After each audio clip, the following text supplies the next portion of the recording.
In downtown Minneapolis, right by the new billion-dollar football stadium, stands a homeless community. The residents named it the Wall of Forgotten Natives. What started last spring as a few campers with sleeping bags has now grown into a full-blown tent city. The community is made up of almost 200 indigenous children, pregnant mothers, and others. But the crisis grows even more complex, with conflicting reports about drug addiction in the community, an unclear timeline for moving the homeless to a more permanent shelter, and dire winter weather quickly approaching. Watching the Hawks host Tabetha Wallace was there just this week and spoke with members of the community. Minneapolis, Minnesota has a population of approximately 422,000 people, with a 2018 annual budget of over $1.5 billion, with $24 million allocated for affordable housing. This comes just 2 years after the completion of the U.S. Bank Stadium, the new home of the Vikings football team. It can comfortably sit over 66,000 football fans. It was made possible by about $350 million from the state of Minnesota and approximately $150 million from the city of Minneapolis for the billion-dollar project.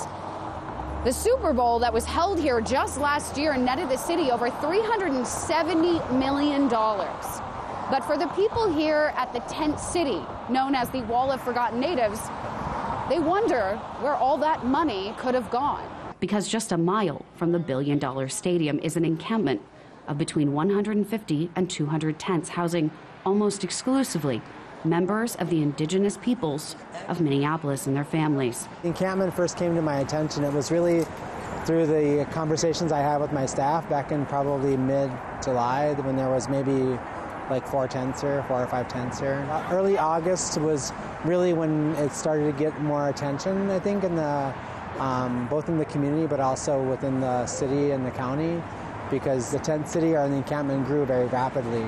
One week it was 4 tents, next week it was 40 tents, and the next week it just kind of proliferated. And while many news reports falsely claim that the majority of the camp were people with opioid addictions that had been evicted from public housing, our investigation found that only about 25% of the residents are there due to opioid addictions or drug arrests. Frank Perro, National Information Coordinator for the American Indian Movement, explains. Currently what's going on right here now is what we call the Wall of Forgotten Natives. Got over 165, close to 200 tents up and down this 3 or 4 block area. They've been out here a couple of months, bringing attention to homelessness of American Indians in our own homeland. For many, coming here to be with their people instead of sleeping in cars or under bridges is a step up and gives them a sense of community that isn't always possible when suffering from homelessness, especially when you're a member of an oppressed people. Tabetha Wallace, co-host of Watching the Hawks, is here with me for more. Thanks for being here, Tabetha. Thanks for having me. So you were there just this week, and some of these people who own cars actually prefer to live in this community with the tents. What was the sense that you got from being there? Well, one of the things is that being together in that community was safer. One of the biggest issues you have with being homeless is either getting hassled by the cops because you're not supposed to be living in your car, and also your belongings. So for these people, you have multi-generational families, and what they felt is that at least being with people in their community, they can keep each other safe and keep at least that area safe for the people that are in their family. And there are police there kind of overlooking and seeing, and some are even volunteering.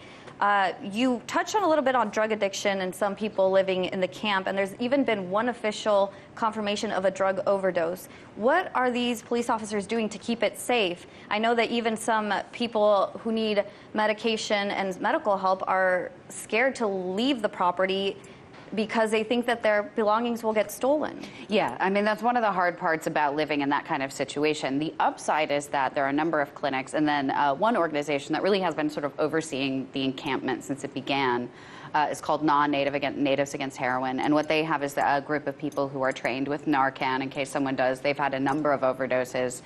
Part of it is having Narcan available, having treatment facilities available, and getting people there. But as I said, right now it's trying to get people into some sort of permanent housing, a more permanent situation.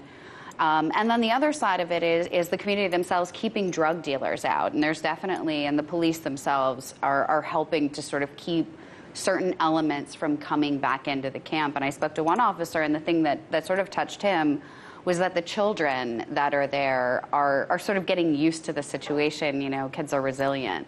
Right. Kids feel like they're a part of the community and enjoy playing with other kids. I mean, they're innocent people who don't know really what the fact of the matter, what's really going on.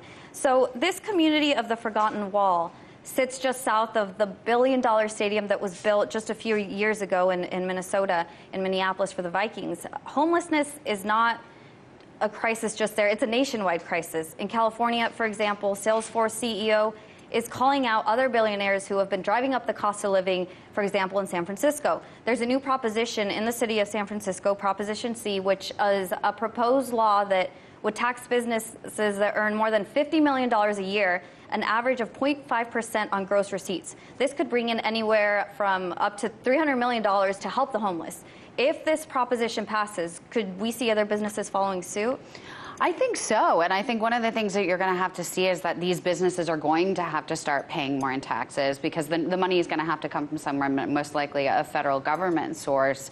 And we're seeing, you know, immigrant housing. We need more elderly housing, and one of the things is we need housing for the Native Americans. They've been pushed just to the end of their ropes, I think, and this is what you're seeing is centuries of colonization. But these are people with families and lives and hopes and dreams, and I'd like to see, you know, our government and everybody sort of come together to show that pride and hopefully these billionaires can and yes, you know, work toward getting these people off the streets. Absolutely. Host of Watching the Hawks, Tabetha Wallace, thank you so much for joining me. Thank you so much, Sarah. Hey YouTube, thanks for checking out our channel. We hope you enjoyed the video. We have tons of content for you just like this. For more of RT America's one-of-a-kind news and analysis, be sure to subscribe and never stop questioning more.